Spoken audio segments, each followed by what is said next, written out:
में टे कैदी अॻे बि हुया।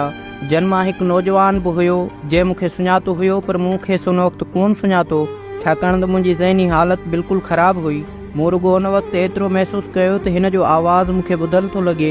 कुझु ॾींहं पहिरियां हिकु ॿिए खोलीअ जो कैदी थोरे तेज़ आवाज़ में ॿुधाए रहियो हो त मूंखे अॼु सुबुह जो हिकु सिपाही ॿुधायो आहे त जेको नौजवान टार्चर सेल मां खणी अची हिते रखियो हुयाऊं, जंहिंजो केस जेल में ई क़ाइमु कयल फ़ौजी कोर्ट में हलियो हो ऐं हिन अदालती बयान बि जमा करायो हो।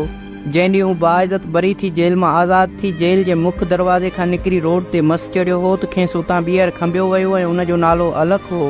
साथी, मूंखे 15 महीनो पूरो थियो आहे ऐं 16 महीनो हले पियो। मां मुसलसल अज़ियत जे अंगाज़ ते पाण खे टंगियल थो महसूसु कयां। का बि ख़बर नाहे त ॿाहिरि छा पियो वहे वापरे। हिते जेल में ॿियो महीनो पियो हले। ॿियनि कैदियुनि खे केतिरियूं ई सहूलियतूं आहिनि, पर मूंखे का बि सहूलियत कोन ॾिनी वई आहे।